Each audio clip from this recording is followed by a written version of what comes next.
What's up, guys?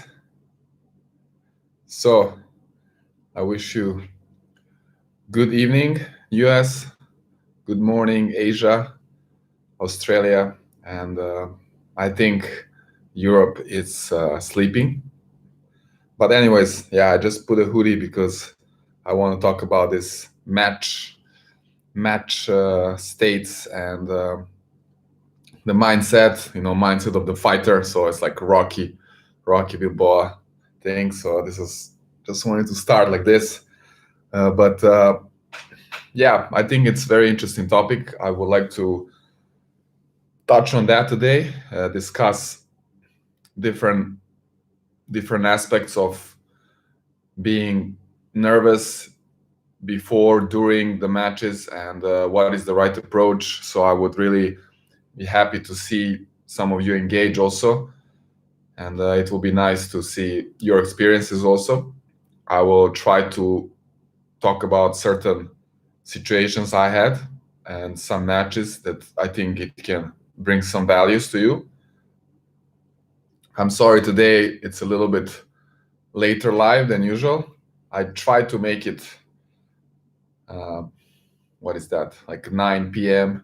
EST. So now it's a little bit later. I had a Skype call with US, so it kind of uh, went a bit longer than I expected and I planned, but you know, that's it. That's how it goes. So let's see if any of you have any questions or you want to share some experiences from your matches where and how you dealt with the pressure, and maybe you felt that you played under your level that you should in certain matches. So I think it's something that happens to everyone, and it can bring a lot of value. Even just talking about it, discussing, and even for myself, the more I talk about it, and I can see some things there, maybe not too obvious, but if some of you interact as well, we can get to some conclusion together. I think it's very interesting. I have my black tea here, and so let's get into it. Thanks everyone for joining so far. Hope we can have a couple of more people here, but I know it's now it's getting late in US and it's Sunday. Some of you are going to sleep. Again, Europe is sleeping. I don't know if many people in Asia or Australia are watching this at the moment, but anyways, what's up, Liam? Thanks again for being here. And what's up, is it Tony, right? The Salazar Tone Lacoster, I think it's Tony. So thanks, guys. It's always nice to have you here. Hello for Chile. Yeah, usually we have this side of the world now. It's still up, and maybe I can try to make another live during the week in a different time, so I can also get people from Europe involved. What's up, Washington? That's nice. Yeah, just let me know where you're from and how was your weekend. But again, the topic is underperforming in matches, so I'm gonna also write a comment. Any experiences in underperforming?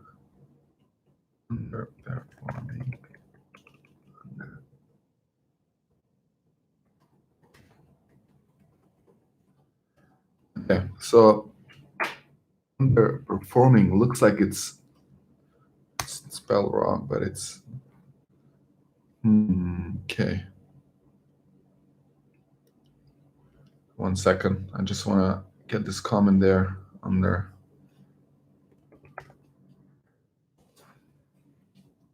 Okay. How do you make can pin the comment? Oh, I don't know. Okay. All right. So let me see what Tony said here. Been using a two-handed backhand my whole life. I've lately switched to one hand. It's late to switch. And also I just don't get mad on court. I don't show my anger. That's how I deal. Okay. Yeah, it's never too late to switch. And as long as you have the commitment. Wow. We don't need this explicit content, guys. Come on, let's keep it nice and clean, and we can have a nice tennis chat. So we're gonna talk about the underperforming, why it happens, what is the most common, you know, for players to experience before the matches, and why, and what are the things that can be done, to improve that. So let's start with saying that if you imagine you have a certain tournament coming up, let's say tomorrow, next day, and you get this excitement there going on, and you're preparing. But on the other hand, you get a little bit nervous, because you put so much effort to prepare, and then you're gonna get out there on court to play. Doesn't matter. It's gonna be a player who is you are familiar with, or somebody you see the first time. But anyways, let's fast forward, and you're there for the match, and you start warming up. Everything is okay. You feel the butterflies. You feel nervous, but you're hitting the ball okay. And then the match starts, and you notice how all of your shots are kind of tight, and you seem to have this adrenaline, very very high adrenaline going on, and super excited. It's tough to control it. You know, this usually happens, and it's normal to happen in the beginning of the match, and it's good, in the first game, first two games, and then it should get under control. However, very often it keeps going, throughout the match, and you play under your level. Maybe you even lose the match where you should win, and this is because you just created that pressure for yourself. It's the match itself, or the tournament itself. They don't have the pressure in themselves. It's not the event. It's everything from the inside, and this is called like internal pressure. You yourself create the pressure for various reasons. One can be that you set the expectation, for yourself. You want to reach a certain round of the tournament. You want to win a tournament, and then everything gets tougher because you're looking a bit ahead. You're looking in the future. You're not there for this match, so you have this expectation because you you want to achieve certain results.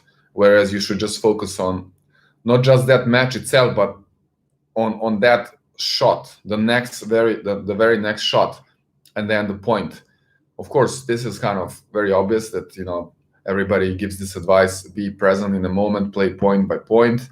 But it's very basic, and very often everything just comes down to basics. So that's number one. You should be aware of that expectations that you're creating, if you're creating, and kind of control that. You say, okay, I'm not gonna create this pressure because I'm not gonna expect too much. I'm just gonna go out there and enjoy this match, this tournament. I'm not gonna be too worried about how far I will go. I will just focus on one match at a time and have fun. The point is to have fun. You prepare, you go through all this tough period, process of training, and then there is a match. It's the time where you should go out there and enjoy the fight. There is no reason to kind of be afraid of losing, because it's anyways part of the sport, and you can also accept everybody loses, and everybody has bad days. But the whole point of the whole game and everything we do out there, it's to have fun, right? So you should just, I think, twist your mind in that way. Okay, so I got started the topic, so hopefully some of you can build on the topic, or maybe throw in some comment or question. I'm just gonna check quickly if there is any questions or comments related.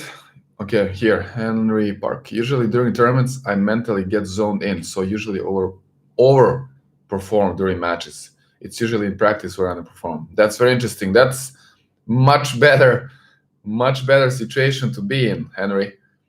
You always want to overperform in matches, and I think this is the trait of most of the top players, because I've been training with them, and I've been watching the matches close, from next courtside, and I noticed that somehow in matches they become like Superman, literally from the training level, and then the match level, they literally turn into different players. Of course, you have exceptions. You have Rafa Nadal, Dominic Thiem. You have players who like put everything in both. But then I would say majority of those players in the trainings they are kind of like at 75, 80%, and then match is like 100%. So I guess it's very individual. The point is that you not underperform in the match. This is what we want to talk about today. Not scared of corona. Yeah, I'm just always careful when going outside. I take the mask and that's it. Didn't go too much to the city. It's usually stay around my area. My experience is that I don't show my anger, so my opponents don't feed off my anger. That's great, Tony. It's like, cool, staying cool as cucumber on the court, and just you can still have that anger. Obviously, you have it inside, and then you use it as a fuel. I don't understand why. Why should Chinese be banned from tennis? France, 4:23 a.m. Wow, that's pretty early. If you just woke up, or if you partied and then you're going to sleep. Nishioka.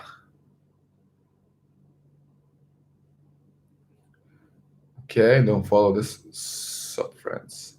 Do you like the new Davis Cup? Honestly, I don't know many details about it. I need to look into it. When I'm underperforming, I usually try to keep the focus and always be changing my strikes, serve, but sometimes things don't go well. It's crap.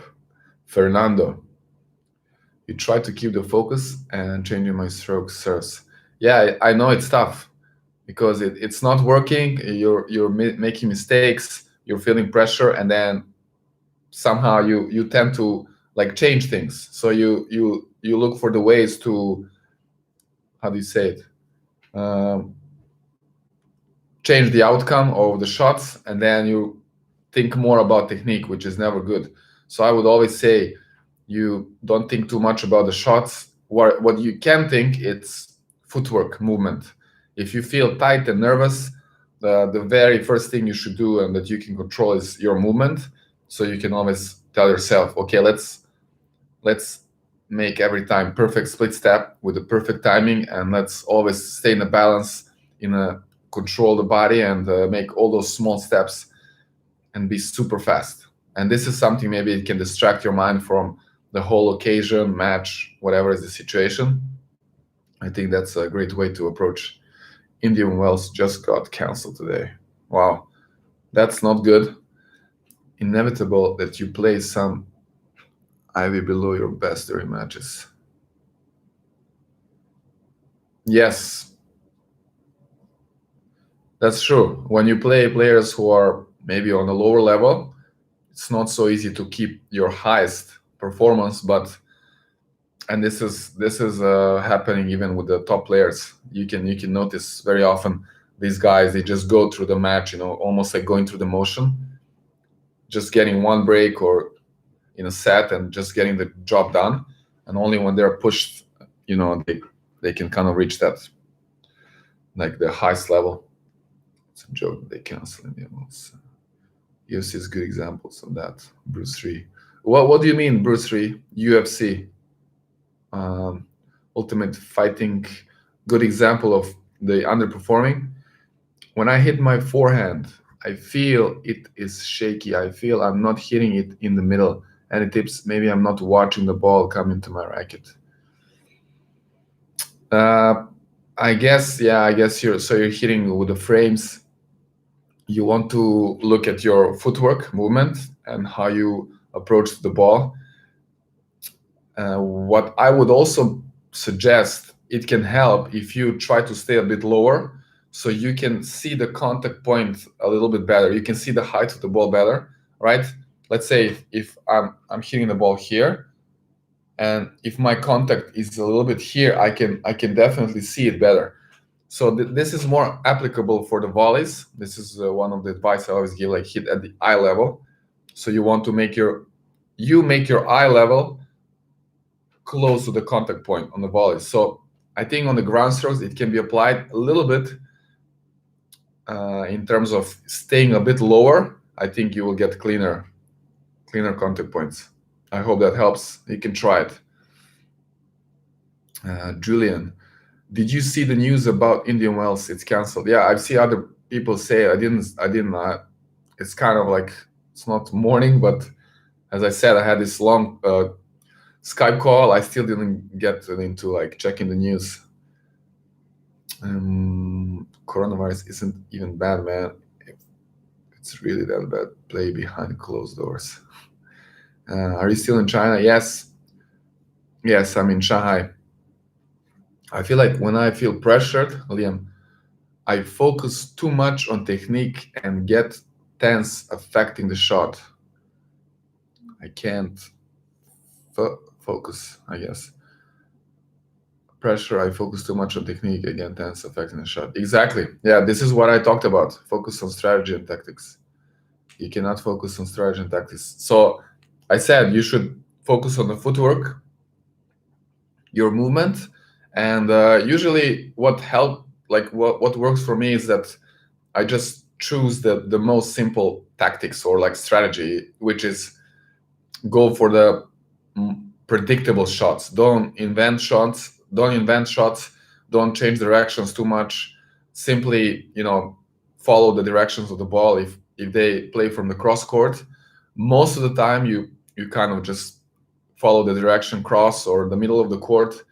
You make bigger targets, but I think it's the best way is to start from the ground, footwork, and make very simple choices on the shot selection, and then start your way from there. To me, the only difference between the top 100 and top 1000 Ivy players is the mental edge to maintain form while playing matches. Jeremy, very well put. I agree completely. It's especially the higher you go, it's the players are having amazing techniques. They are super fit. Everybody's having the teams, the fitness, the tennis coaches and physios. Of course, if you go in the top 50, top 20, 10, they will have more people around. But all of them, they have amazing techniques and they're super fit. So the edge is just mental. Team is gonna lose 1,000 points. Okay, because he won the Indian Wells last year. Everybody in top 1000 plays unbelievable during training or casual. Exactly, including myself. And then in some matches, I also tend to underperform, but this will change. I don't know if you guys saw. Oh, I didn't make an announcement on YouTube, but I'm coming back, and I'm gonna play tournaments again. It's just the life is one. It's one life, and it's something that really gave me the best feeling ever. It's when I played like professionally, played those futures and challengers, and when I was winning these tough matches and got ranked and got some first points. Nothing tops that feeling, and this is the reason why I'm coming back. I don't know exactly when. At the moment, I have this like a lighter injury on my left calf, but hopefully this spring or summer for sure, I will start playing some tournaments. And I made a promise that I will be playing again and I will get ranked again. So this is the promise. And as I said, I hope and I believe I will get better with the performing in the matches. I'm really working on that. When my serve is struggling, is it better to go for safer serves and not think about it, or to focus on performing it correctly? Lord Nibi. So when you're struggling with serve, well, firstly, of course, you want to get the percentage up. So you don't want to keep serving double faults, and you want to make sure that you start a point. I would first say always start with, hitting like faster second serves as the first serve. You want to get the percentage up, the percentage of the first serves, and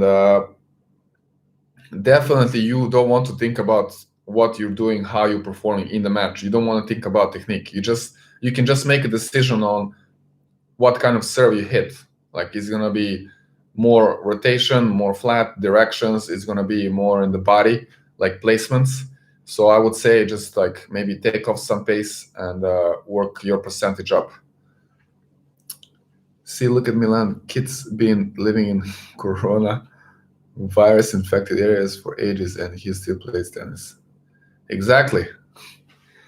Yeah, it's been a tough period though. Like last month and a half, very stressful, but it is what it is. It's very special situation, special occasion, and but everything passes, as my grandma used to say, no matter what is the situation, no matter what is the problem, what difficulty you're in, it's eventually it's gonna pass. So you just have to, stay strong, and the time will help. Of course, we all have to put efforts in it, and the more we get together, it's gonna be easier. Okay, I don't want to pretend I know everything now. It's just like mentioning the topic. Indian wells shouldn't be canceled. Yeah, I see now your point, because you talk about it. I can still train, and people can train in these conditions, but there are just some other people who are making the calls, and we cannot do much about it. Milan is just goat. No, of course not. Of course, everything should be fine. Corona's gonna be just normal flu after a few months. Possible. Carlos, what do you think about the Babolat Aero G? I don't know much about it. I know my player Christian, he's using Babolat Aero. I don't know if G is that the model, but I think it's great. Even though I don't prefer those like wider frames, but the thickness is actually very narrow, especially the edges. So when I tried it, it's super like aerodynamic. It's called aero, obviously, but yeah, it's very easy to swing through the air with this racket, and definitely gives a lot of like racket speed. So I think it's great racket. I just never actually played with it. I tried it once, but never played for a longer time. I didn't sleep between. Do you have advice? When I play tennis, my knee burned on tendon. I think it's because of my weight or something. The knee burn on tendon. It's very tough to give you any advice on this. I recommend you visit a sports doctor or some physio and some expert. And it's much easier if in person you can show and they will give you advice. I don't want to pretend I know. Just with these things, you have to be very careful. It could be the surface. If you're playing on a hard courts, the knees tend to get like sensitive, and you can get some like pain there. Or I can tell you from my experience, I had the knee this like just below the cap. I had the pain there, and this was caused because I was doing not perfectly correct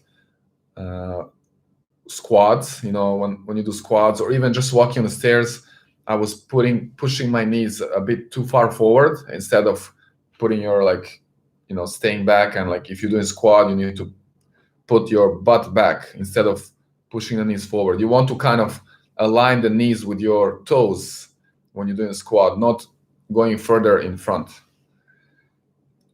You're welcome. You're welcome for the answer. And stay low. Got it. Exactly. William, is jumping rope good for tennis fitness? It's great, of course. It's great because keeps you active, keeps you this it involves the whole body, right? It involves your arms, and it's more like for some warm-ups, but you can definitely make it a part of a of a fitness, like if you do some cycle, like different exercises, and then you go in a round, like let's say 5 different stations, and then one station is jumping rope. You can do like 2 jumps in once, and you can make get creative. Hello, we have one guest here. What's up, Livia? Tony, is it normal if I take a couple of days off and come back and play to feel weird, underperforming? Yeah, this is possible. It depends on the person. I know some players, they come back after break and they play their best ever, and this also happens to me sometimes. When you come back and you're super fresh, and then everything is like so clean, and but usually after the first day, then the second day or third day, then you start playing again with some mistakes. It's very interesting.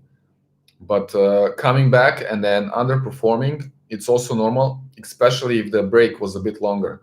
For me, that's, I would say, borderline like 3 4 days. If I don't play for 1 or 2 days and I come back, everything is normal. And then more than 3 or 4, I can have this weird feeling like spacing, and when the ball comes to you, it feels weird. Yeah, I know what you're saying.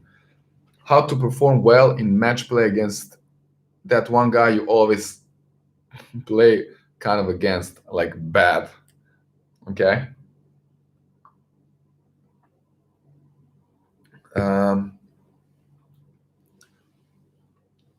So how to perform well in match play?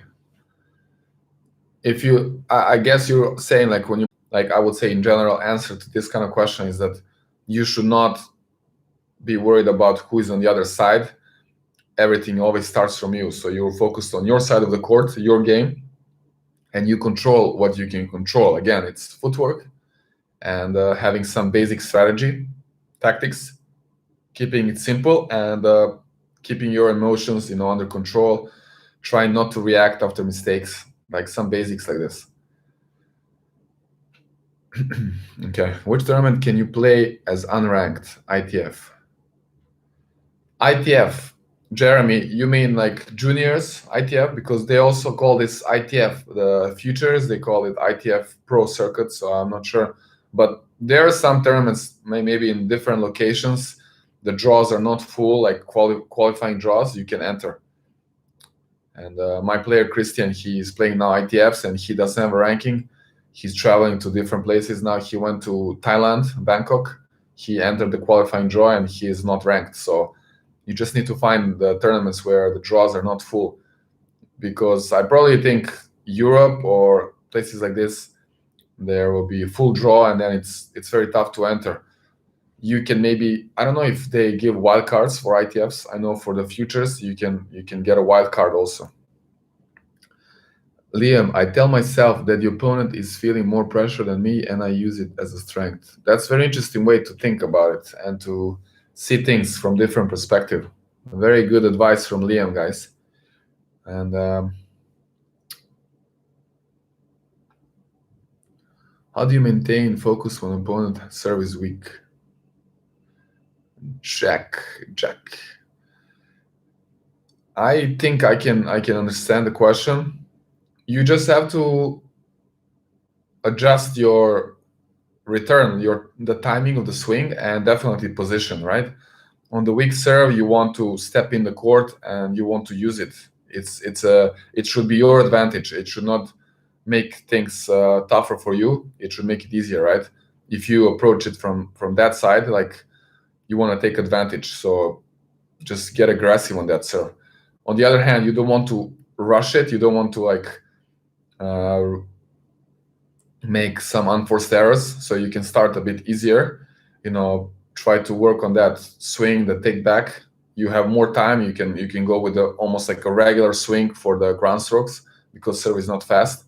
You don't even have to modify the stance. You can probably get into the side stance and just work with the position on the court and the timing of the swings. Serving troubles are very tricky, Jeremy. If you try to dial back the speed, you end up becoming tight. I have had more success doing the 2 second serves, keeping as much racket head speed as possible. That's true.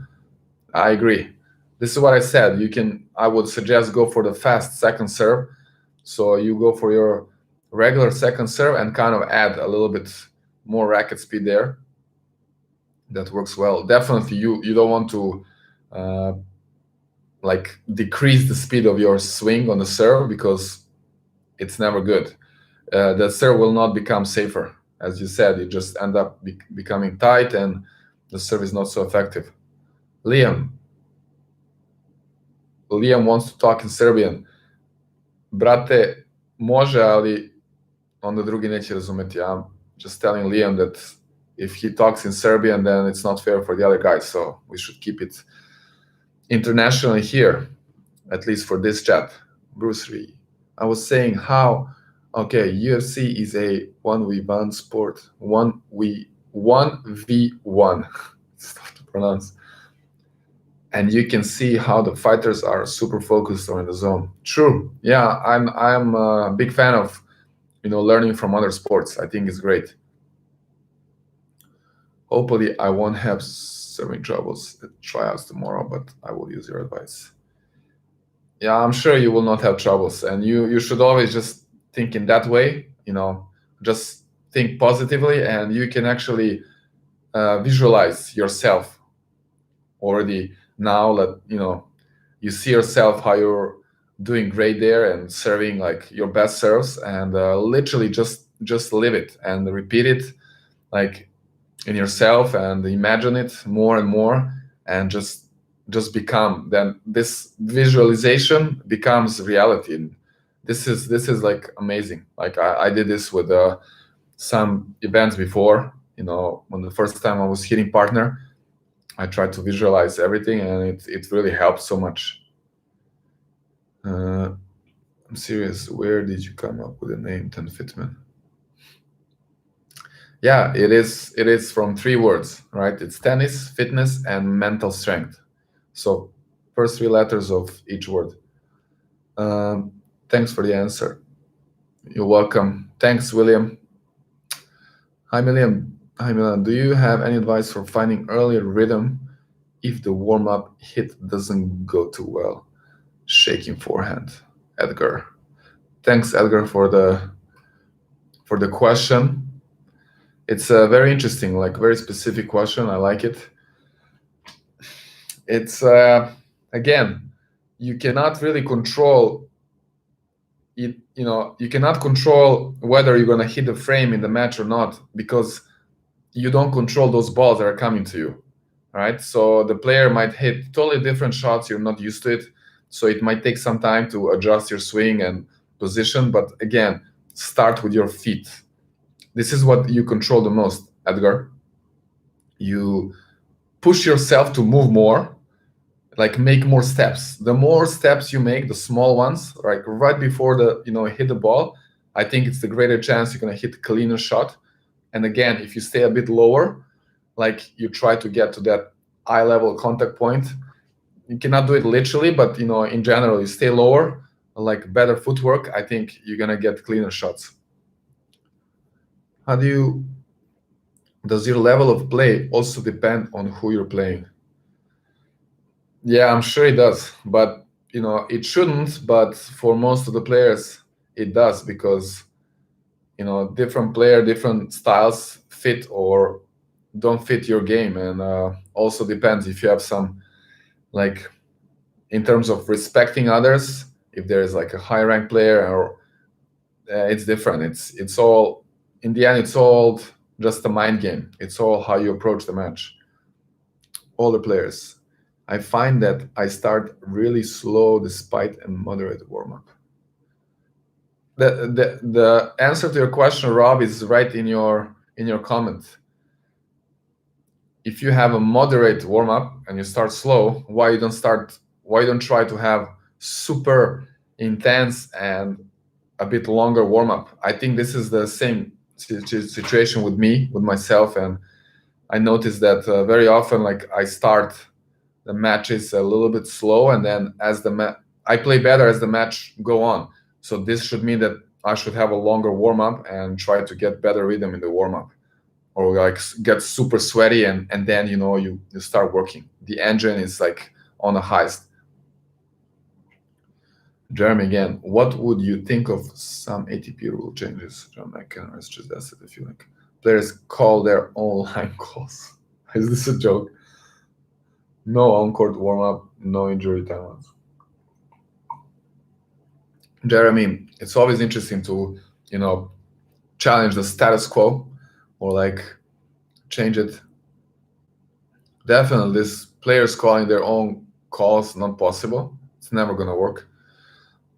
No on-court warm-up. I don't see why this would change, because it's not taking so much time, and it's always good for players to kind of get into the environment. It will be a bit strange if they just show up on court and start the match. No injury timeouts. I don't understand why not, because the safety is number one priority. So I think you should always have this opportunity to take care of the injury. I may play a junk baller and then make more mistakes. Yeah, because he throws you out of your rhythm.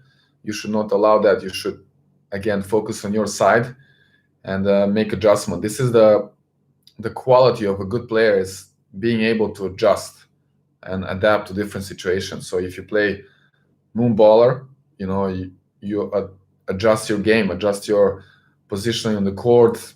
You might end up being on the net much more often than usual. So that's it. I usually severely underperforming matches. It is because I literally stop moving my feet. Exactly, I understand. But in my mind, I don't notice this, and I actually think that I'm moving and running like crazy. Why do you think this is? This is more a question for some like scientists who did this, like whatever connection between the brain, the neurons, and the muscles. There is something there, some processes there going on. But I see that just the fact that you're aware of it, it's already a good sign. So you're aware of everything that's happening. I think you should just try to push yourself more to move better. And even if you think you're moving like crazy, that you can always move better. You can always make more steps. And then another thing that maybe I have idea what can cause this freezing is that, and this is more like from physiological, like what, like in our body and the system, how everything works. If you only focus on the breathing, and this is what I did this research before, and I watched some like seminars about this, and some experts were like really sharing this amazing how do you call it, like ideas or theories.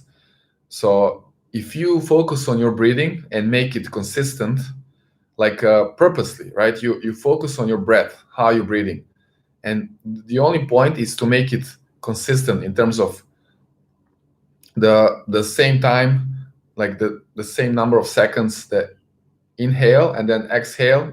It can be different number, but you just need to repeat the same ratio. So the thing I do is it's 4 seconds inhale and then 6 seconds exhale. So you count in yourself, like you breathing in 1, 2, 3, 4, and then 1, 2, 3, 4, 5, 6.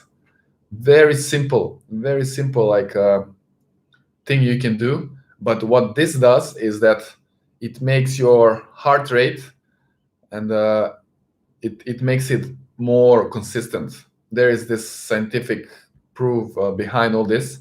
But the point why we tend to freeze, or why we have these mental blocks, I think it's related. When you go for a like test in school and sometimes you just have this mental block, it's because we get so excited, like adrenaline and everything, and actually our breathing, like it becomes a bit chaotic, and this affects the heart rate. It's, if you look at that device, it shows the heart rate and all these spikes. It's not consistent. Some will go up and then a bit long, so it's not consistent. But if you do the breathing in this always same ratio, then it showed, there was a live experiment, and simply the spikes, you're gonna still obviously have the spikes here, but it's gonna be consistent, always the same. And then uh, our brain and everything gets kind of like unblocked, and it's much easier to think, like you everything is clear, everything is easier. So this was also advice for performing under pressure. And yeah, because now I mentioned it, I'm going to tell you the experiment was, there was this live audience, and then this guy came from audience as a like volunteer to, you know, be part of it. And then the host, or the person who was giving the theory, he told them, okay, you will just, I will give you a very simple task, and you will start, we will start from number 300, and you will start saying the numbers like by distracting number 3 every time. But at the same time, I will start throwing at you different numbers, like trying to confuse you and something like this. So it's actually very simple if you focus on a task. And he was supposed to say 300, 297, 294, 291, 288, and so forth, so on. But because he was on the stage and all these lights and under pressure, and he was putting this, you know, trying to confuse him. But at the same time, they attach these wires, and they can show on the board like the heart rate. So all this backs up the story I said. But the point was, when after he got advised that, you know, he should focus on the breathing at the same time, or prior to that, it will be much easier for him, and he wouldn't have this mental blocks. So that was a bit longer story, but I think it's useful. Okay, let's see.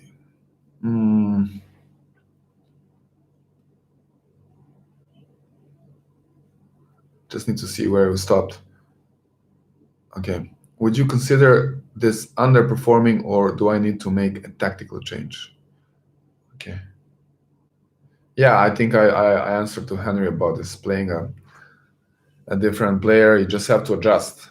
It's underperforming. I think it's more you focus on your side, and again, you don't create pressure. You just go out there to fun. Do you love tennis more now or 10 years ago?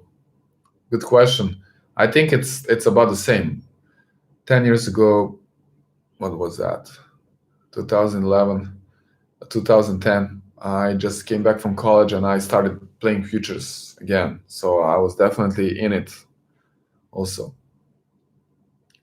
How do I start off better and play better in the beginning of the matches?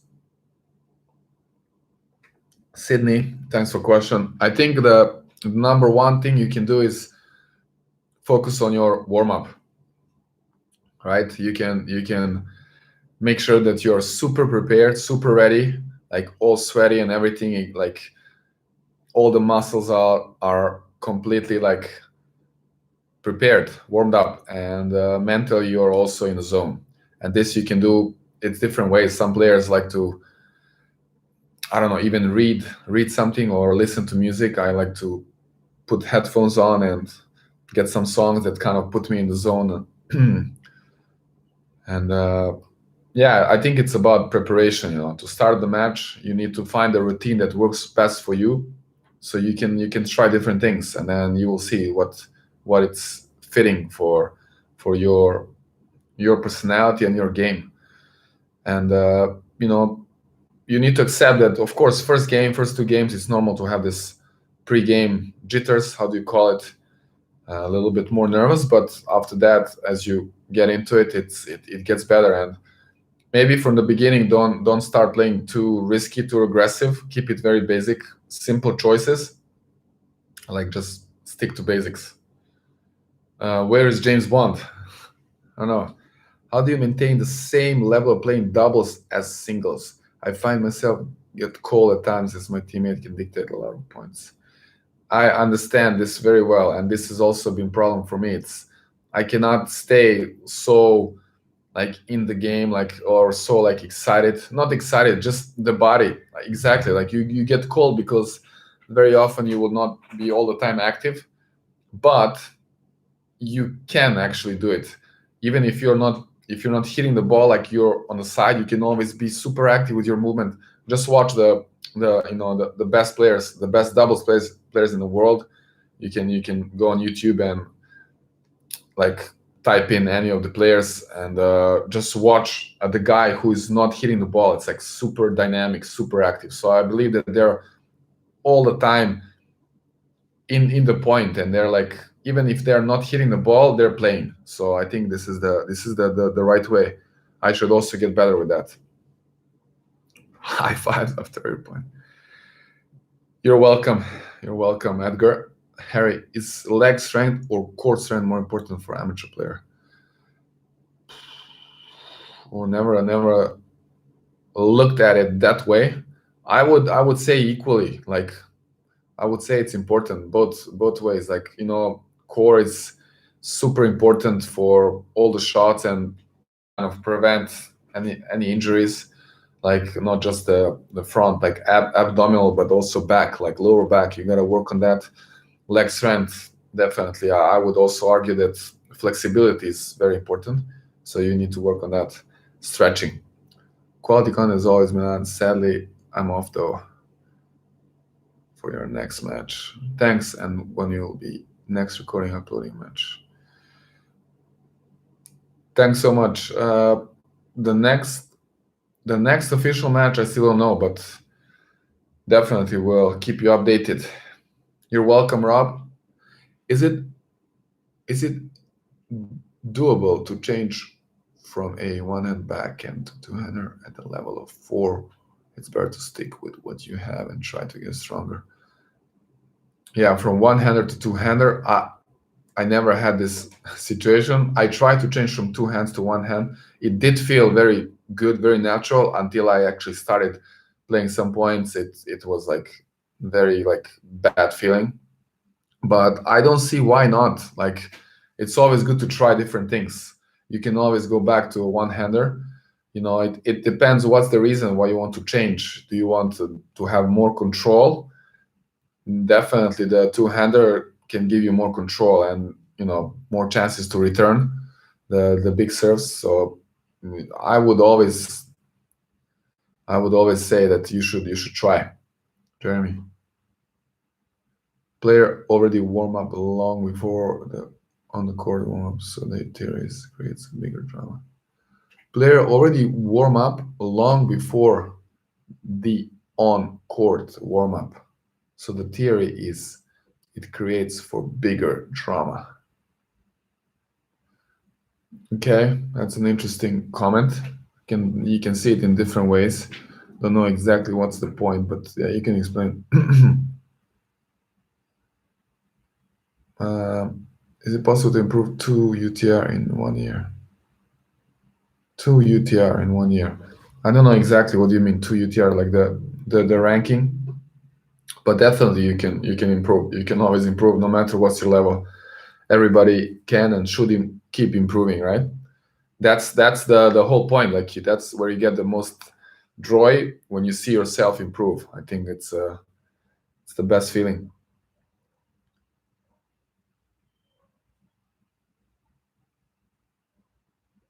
Creates bigger drama. Okay, Lendl was the one who wanted to change injury timeouts. He was saying he makes all his effort breaking down his opponent only for his opponent to call injury timeout, which resets everything. I understand, Jeremy. This happens a lot, but what can you do? Like you can never. How can you set the criteria for, or who can judge if the timeout was real or they just wanted to like take time and like come back like mentally or get the momentum back? You can never know. But what if the injury is real? If they can come up with certain technology or whatever to really that can check that the injury is real, but that's a way different topic. I think they still have to. You need to offer players option to call for it. What if the injury is really bad and it can just get worse on the court? For sure, there has to be the offer of the doctor and the medical timeout. In your opinion, isn't tennis the hardest sport to be a professional? I mean, player must be top to reach it. Exactly, William. It's very, very well said. I cannot really talk much about other sports because I don't know really, like, honestly, all the details. But I would say it's just based on facts that being a, I don't know, top 1,000 or top 2,000 soccer player in the world, you would play some very decent league and really making great living. Whereas in tennis, if you're not top 100 or 150, like it's very tough to even break even. So in terms of that, it's very difficult. Of course, competitive, and it's expensive, and it's very, it's difficult sport. It's definitely one of the most, like the toughest sports out there. You have all the physical aspects, the technical aspects, the mental. You're on your own, and it's not something that you can play in front of your building with your friends like soccer or basketball. It's very tough to also arrange trainings and coaches, and yeah, it is difficult. But on the other hand, it's also beautiful sport, and it's amazing game because it's not only physical. There's also a lot of thinking involved, and you can play smart tennis. You can play like different kinds of games. So yeah. Do you have any advice to continue to improve into your 30s? Yes, this is the same that I'm doing. And you can literally improve in every aspect, no matter what's your age. I'm like 100% sure in that.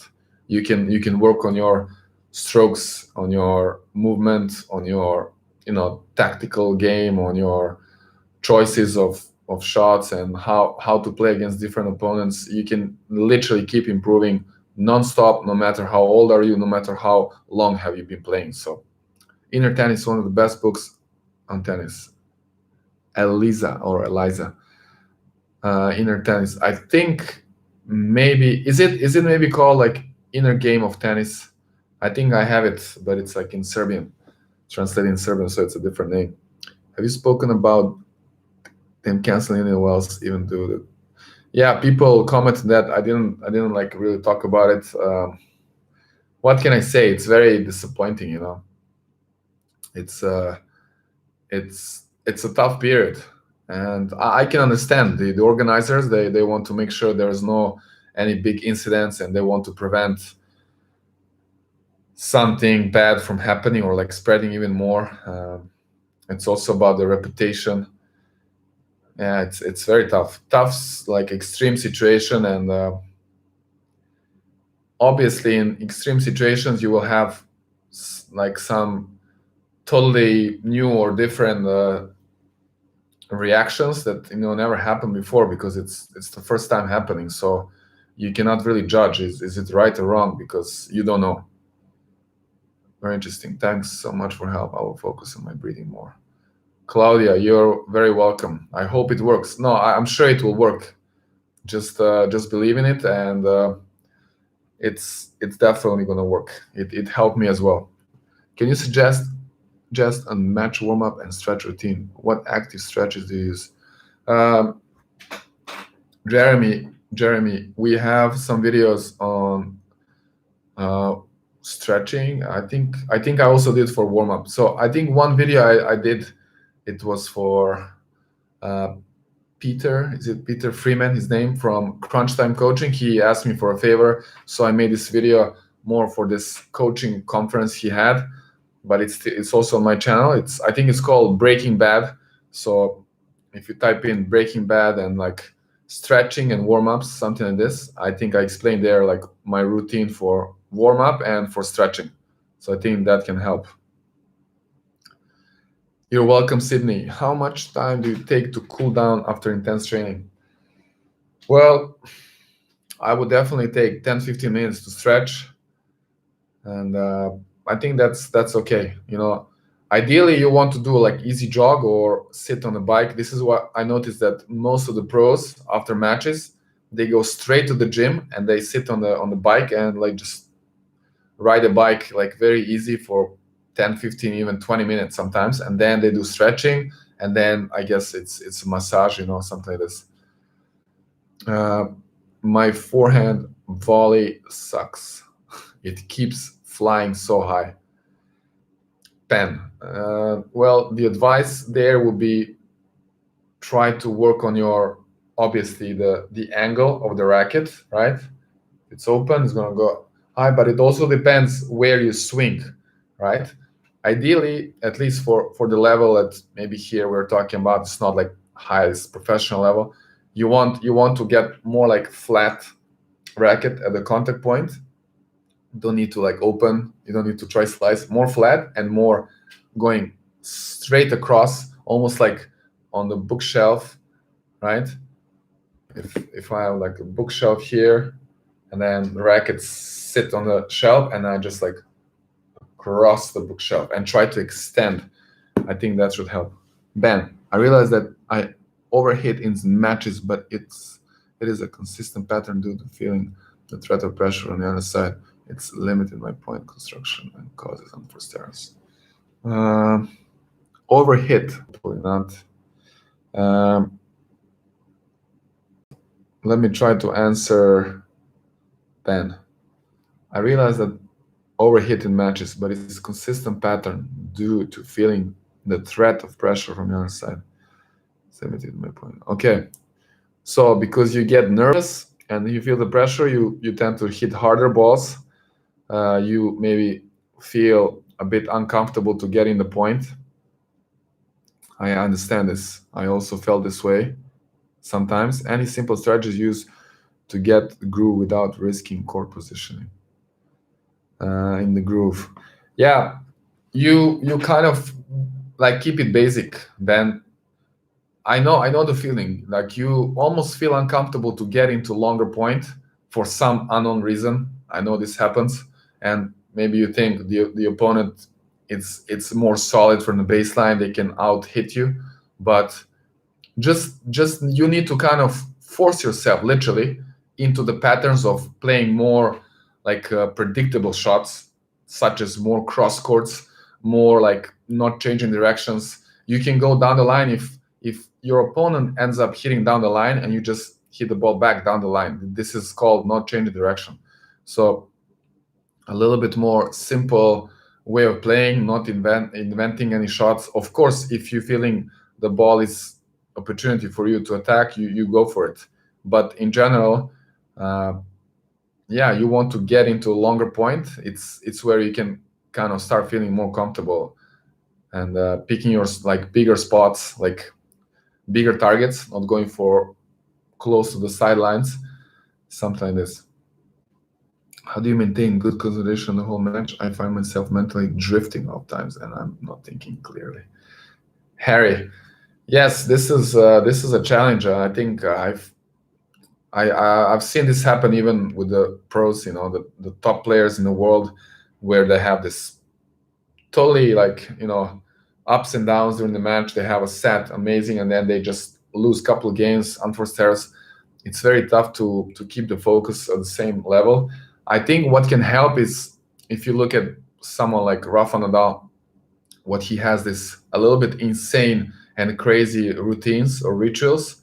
So if you have something like, sorry, just the voice breaks every now and then. But now it's a bit tough, non-stop talking for 1 hour. It's a little bit dry. But so I was saying you find some routines or rituals that can help you to kind of you focus, but you're focused on the little things. You're not focused or like, getting this pressure from the match or the situation. But if you have a routine and you can actually do it by default, and you always focus on that, and this can kind of, I think it's easier to keep the bigger focus longer. If you just do those small things all the time, it kind of puts you in that mode zone, right?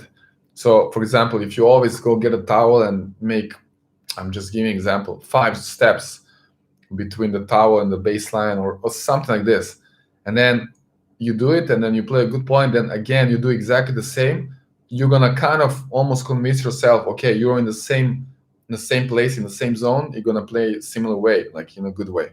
I think this is something that can really help in this situation. How do you work on the lower back? Harry, you lay down on your stomach, and then you can do a Superman. You can like this, and this is my head and my feet here, and then you just like this, right? Like you lift your arms and legs, or you just place your arms like under your legs. I cannot describe, but mainly you work on the lower back by raising your legs when you're laying down. So you're laying down. If these are my legs, right? My head is here, and then I just lift my legs, and I can also lift my arms, but I can also just work on my lifting of the legs. This is how you get stronger in the lower back. There's also other important exercises, especially to prevent injuries for low back. It's I should make a video on this. Actually, I should make a note, because it's a very good topic, and I think it can help a lot of people. Like exercises for lower back, and one of them is it's tough to describe. It's much easier if actually demonstrate lower back. Okay.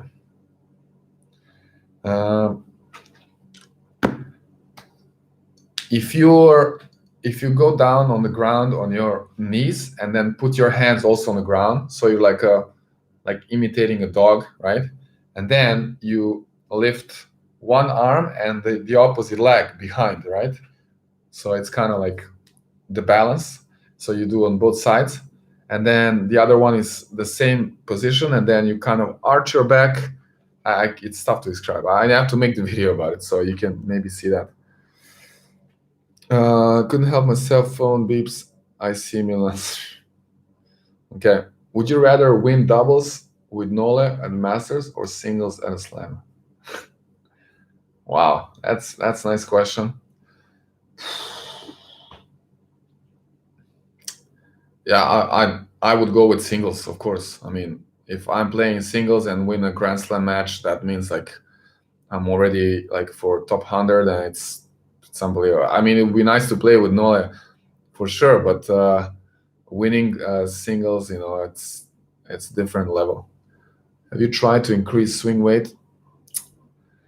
Yeah, this is something I was really looking, like I wanted to look into it, and I will, but I still didn't do it. Like I know it can be a big difference, and this is why I'm mad at myself. I didn't do it yet. I need to kind of get some insights. You cannot just randomly do it. I did once, and I put some weights without any I did some research, but it was not so specific, and then I got a mistake. It never happened again. But yeah, definitely I will look into it. So now we have disconnected the VPN again. I don't know if you can put some comments again, but it's always the problem here in China. Okay, let me see. I tried to answer a few more questions, but I'm always a bit behind. Could you do a video about how Novak stretches, or would he not let you because he's so secret? Harry, I don't believe it's a secret. If I have a chance anytime, and I can definitely talk to him about it, maybe even ask for a couple advice. Definitely, I had many ideas what to ask Nolan next time, and maybe record some video. I need to make a good plan, because you want to use that time wisely. Inspiration and respect that you're trying to achieve your dreams. Thanks, William. I hope it can inspire you as well, because I believe it's always possible. And one new video that I'm working on, it's about dreams. And I think it's going to be very special. It will take me some time. It's already in the process for a while. I'm just still building the picture, like the whole. It's almost like a short film, it's not a movie. It's just like another video, but with all these pieces put together, and it's gonna be like a timeline, like a story, and the message is that you can basically always achieve your dreams, right? Now it's only the question, like in what form. You can have a certain dream, and then as you go towards the dream, you can realize that dream has to reshape, or you want the dream to reshape. In either way, like you're still able to kind of navigate and reach certain like form of your dream. Maybe it's not the original dream, but it's to see you and your partner go have. That's a good question. The only problem is the Wi-Fi.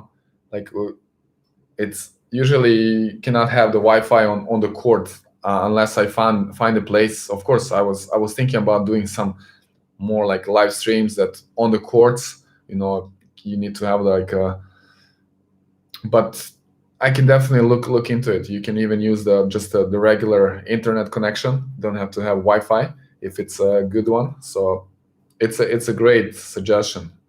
I would keep that in mind.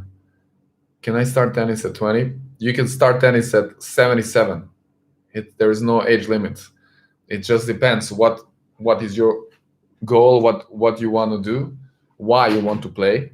But I don't see why not. My father, he started when he was a student, and he's a self-taught player, and he's the one who taught me first tennis steps, and he's been playing ever since then. And now at the age of 65, or sorry, 67. Wow. At the age of 67, he's playing like, almost every day, every other day, more doubles, but he still plays singles. And I mean, he's playing tournaments as well.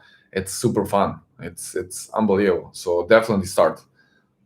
In the last game before new balls, how old do the balls get in pro matches? Sometimes I play recreational with really old balls, but I really like. Harry. So they change the balls first after 7 games, and then every 9 games. So I believe the first 7 is because they do a warm-ups first, so that's why it's less games. But then after the 9 games, it's a good question. I don't know, to be honest. I was never actually. I did. I think one of the matches I played is the challenger level. I think they did change the balls in that way, but it was a long time ago.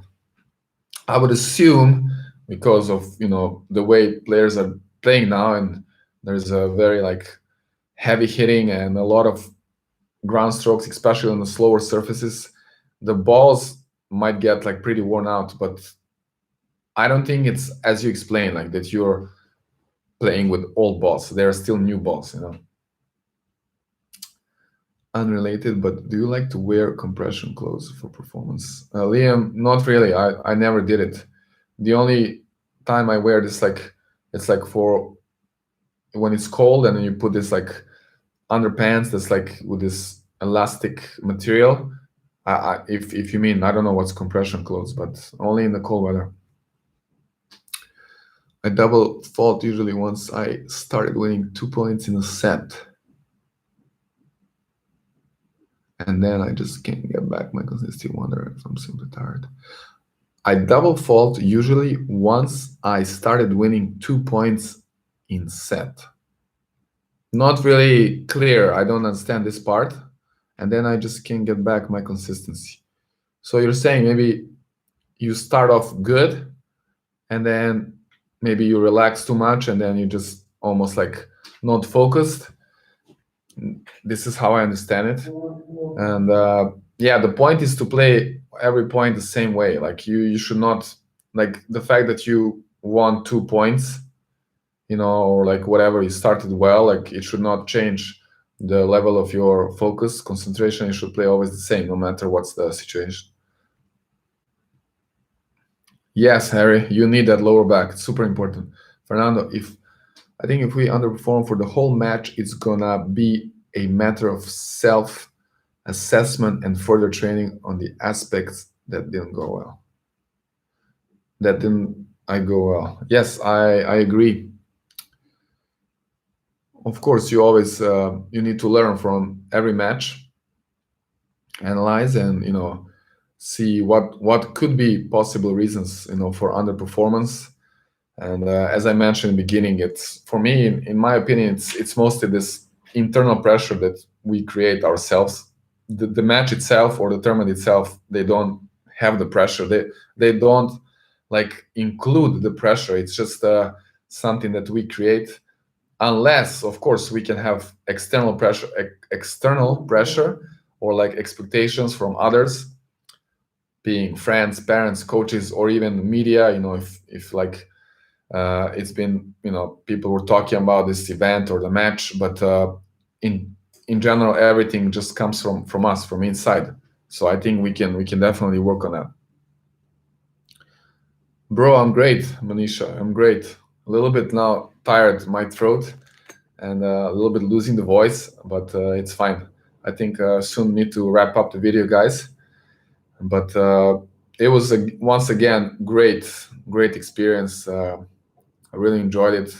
Already got some like very nice ideas again and insights. So I really appreciate everybody for joining. And yeah, I really try to answer pretty much all of you, all the questions. Sometimes maybe I cannot give you like very specific advice or tip, but in general, I hope it can help you. 12 years old, Connor, practicing college with college players. I'm curious if you think that is good or bad. That's amazing. If you're 12 years old, you're playing with these guys who are like at college, that means they're like at least 7, 18, 19. That's amazing. It's always great if you can play against like stronger players. I learned to stop playing tennis. I learned to stop playing tennis thanks to this. I don't get this one. Hope it's a joke. Any tips for serving into the sun? Harry, that's amazing question. Actually, something that I also want to talk about it in more details. And this is something I had and I still have problems with, but I think it's a great, it's genius question because um, I'm sure this affects a lot of players around the world, and it's it can affect your performance like so much. So serving into the sun, um, definitely. I mean, obvious one of the solutions partially is definitely wearing the hat into the sun. Uh, but it cannot really work 100% because when you go up there and you lift your hand and then the sun will still go into your eyes. So other solution that I also had suggestions from some people is that wearing the glasses, the sunglasses, but sometimes I never tried it. I always feel like that the vision is a little bit like less clear, when you have the sunglasses. Definitely, the only possible way to solve this is to be able to change your toss. I mean, this is for sure what the pros are doing. There's no other way. Like you're human. Even Federer, like if he tosses the ball directly at the sun, he's gonna miss the ball. There's no way. So there must be a way to kind of adjust the toss so that you can avoid the sun. But for me, this has been like very difficult because it's always there in my mind, and then consciously I have to change the toss, and then I think about, okay, now the toss is changed. How can I serve my best? Probably cannot. And then it all comes down to how you cope with this change. But this can also be practiced. But it's a great question, Harry. Thanks so much. Uh, it can be covered in some of the future videos. How are the Russian players, Rublev, Medvedev, so thin but so strong? Harry, this is the other Harry, Pollard. Another good question and good observation. Uh, yeah, being thin doesn't mean you're weak, and you can also see Novak Djokovic like super thin, like you would say skinny, but their strength and flexibility, it's really unbelievable. And so being so thin and being able to generate so much pace means that their technique is like brilliant, obviously, and but most importantly, I think they're using their body in the best possible way. So they use every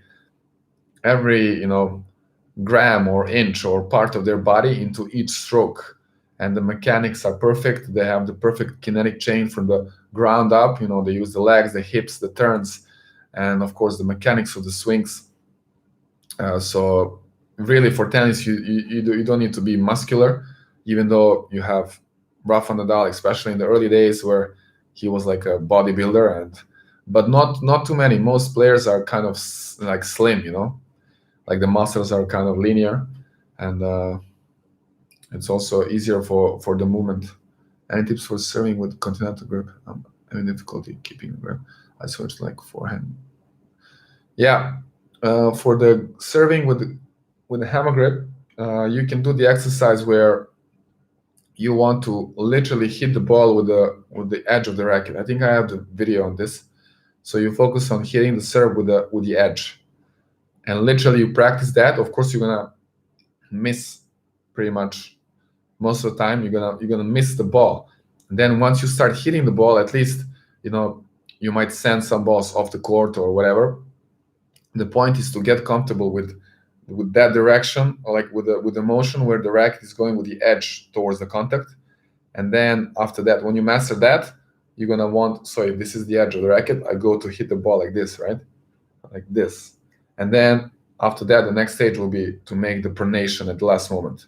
But the exercise is going with the edge first and then practicing this. Hope that helps. You're very welcome, Harry. Hope it helps and you all get better. Keep playing, keep improving. You're welcome. You're welcome. Yeah, I see most of you now also need to go sleep, and I need to keep going with my things here. It's Monday, so plenty of things to do. But anyways, again, it was a real pleasure. Thanks so much for everything. It was amazing. One more live stream, and looking forward to the next one. Thanks for advice. Only found out about channel recently. Journeys. That's amazing. Thanks, Harry. Very nice to hear that. So one more time, thanks so much, and have fun for your next matches. Don't create that pressure, that internal pressure. Just go out there to have fun and try always to play your game. Don't think about your opponent, and that's pretty much it. All right. Enjoy your day, and see you soon in next live.